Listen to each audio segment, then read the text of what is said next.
This is my iPhone setup for 2025. Hi everyone, welcome back. So yeah, I'm going to be sharing with you my setup on my iPhone. So that means wallpapers, focus modes, widgets, all that, and just some of my favorite apps that I love to use on iPhone. Now my iPhone is obviously the device that I use every single day, but I don't necessarily do a lot of work on there apart from maybe uploading to social media. But other than that, I mostly do work on either my iPad or my Mac. But I do use my iPhone a lot to reference things that I do on my other devices. So that's why apps that sync across devices really are important to me. So you'll see a lot of apps like that on my iPhone as well. But yeah, let's get started and I'll share with you my iPhone setup. So this here is my main home screen. Now before I get into all the apps and things, I do quickly want to cover the case that I have on my phone right now. So this is from today's sponsor, ESR. It is their new classic hybrid case with camera control. I've always loved ESR's cases and you've seen them in a few videos, and it just really ticks all the boxes for me for what makes a great case. First off, the overall feel and just comfortability of holding your phone in this case just makes it a really great experience. It has a stash stand, which you guys already know I love in a case. I use it all of the time. The stash stand is really useful if you just want to quickly prop up your phone, even when you have MagSafe accessories attached. Speaking of MagSafe, this case also has some really strong magnets, which gives you great ease of mind while using MagSafe accessories like the Aura wallet. And of course, it delivers great drop protection with its shock absorbing air guard corners and the raised screen edges. Now what makes this case really unique is the new additions they made for camera control. It now has this covering over the camera control button made from tempered glass and PCB board that allows you to still comfortably use the camera control features while having it protected. It's still really easy to use all the camera control gestures like clicking, pressing and sliding with precision while having the case on, and it's just nice to know that it's keeping out any unwanted dust and protecting the button, since a repair for a broken camera control button can cost something like $750 or so. So if you have an iPhone 16 or later, I highly recommend getting this case from ESR.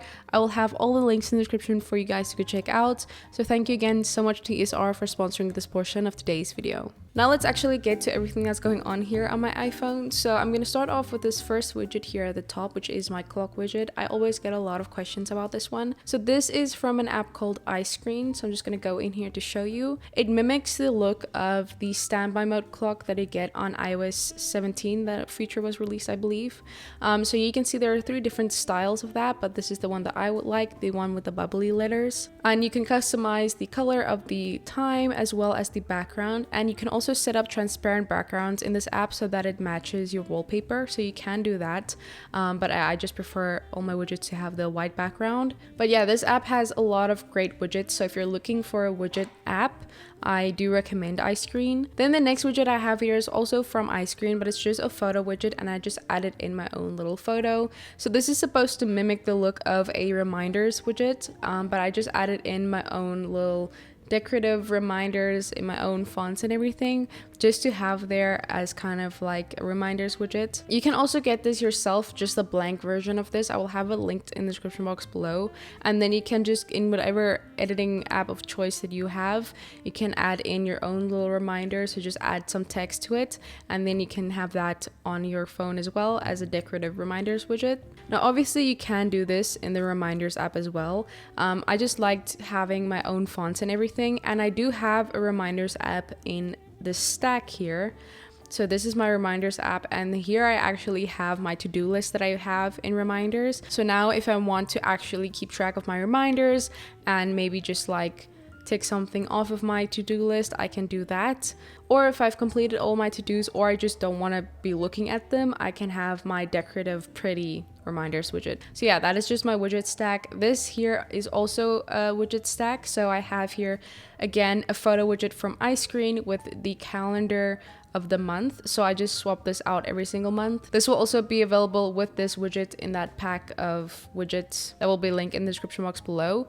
But this is also a stack with a actual calendar widget. So I have the option between my Apple Calendar app and just this decorative calendar. And then recently I added in these little widgets for my studio lights so that I can easily just turn them off and on. So it's gonna be off and then on. So I just like having that on my main home screen just so I can quickly access it. But yeah, these are all the widgets that I use most frequently. As for the apps that I have here, you'll see they look fairly similar to the original apps, the app icons, but they're a bit different because it's an app icon pack that I actually designed, which I will have linked in the description. But the apps that I have here on this home screen is Arc, which is my web browser of choice. That's one of my favorite apps that I would highly recommend for you guys. The web browser on phone and iPad, it works, it does what it has to do, but it really shines on desktop. It just has so many different customization options, different workspaces.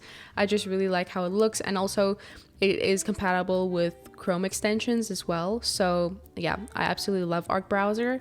So I have that here. I have the YouTube app. I have Notion, which I have a whole video going over my Notion setup for 2025 if you want to just see kind of more in depth what this is about. But I mostly use this to reference things on my phone. I don't really love to use the Notion app on my phone that much. It just feel like it's not the greatest experience. So yeah, this is usually for referencing things like maybe like a video script or things like that. I can quickly reference from here.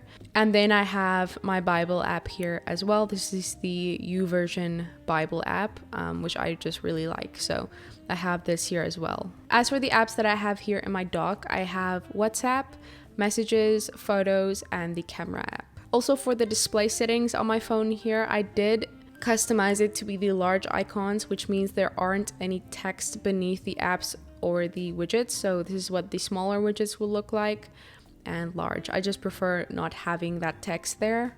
I also completely forgot to mention my wallpapers. These are from a pack from Good Monday's Paper. She made a pack that has this version, this one, and this one. I think there's one other one that I'm not using, but it has the florals as well as the text, and I just edited it in Procreate to cover up the text for my home screen, so I just put the flowers over it. I did go over this in my iPad setup since I have the same wallpapers on there, where I just showed you kind of what I did in Procreate. Sadly, I cannot share this because it's not my artwork, but yeah, I just went over the text with the flower design. I really love this wallpaper. This is probably the longest that I've had one set of wallpapers. I just really like them. As for some other things on my lock screen setup here, I do have these two app launchers. These are from Lock Launcher, which allows you to launch an app directly from your lock screen. I think these look really cool, and obviously they can be functional.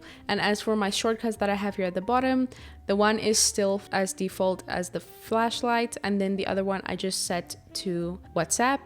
Since I have the camera control button here, it's not necessary for me to have the camera launcher here as well. So that was my lock screen and the first page of my home screen. Moving on to the second page, here I have some more apps and widgets. So this is also a widget stack, which is the battery widget and the weather widget. So I just have those here in a stack. As for the apps, I just have here my calendar, notes, files, and calculator. And here I have more third-party apps like Instagram, Pinterest, TikTok. I have the Kindle app. I just like to browse books on Kindle on my phone. I prefer the experience to having to do it on the Kindle. So if I would just want to browse some books, I do that on the Kindle app. I have weather, the home app, Canva, which is a great tool for creating any graphics. I use this all of the time for creating social media graphics and things like that. As you can see here, I've made a lot of my Instagram stories and things on Canva. I just feel like it's such a helpful tool and really easy to use and reuse templates. And then I also have GoodNotes here, which is the app that I use a lot on my iPad. The reason I have it on here is again just to reference things that I maybe did in GoodNotes. Like for instance, last night I wanted to get my crochet pattern that I have saved in my GoodNotes. I just referenced it from my phone. So those are all the apps that I have here. Then we also have this widget here, which is actually from iScreen. It's supposed to be like a Polaroid wall. They have a few different options for this type of widget. I'm not sure if this is only for the paid version of the app or if it's available for the free version as well. I think it's this one, the Flip Album, but you will see they have different styles of this as well, so you can really customize this to how you would like to have it look, as you can see. But yeah, I just added in all the images that I have on my vision board for this month. I just added it in here as well. But this is also actually a widget stack with my focus switcher, which I use to switch my focus modes. It's just basically in a folder in the shortcuts app. I put all my focus modes. So for instance, this one says turn reading on until turned off. So that is turning on this focus mode. Then we have my work one, which says turn productivity on until turned off. So that's turning on my focus modes. And then the life one is basically when no focus modes are turned on. It's just my default home screen. So that is get current focus and then turn current focus off. So if there is a focus on, then it will turn it off.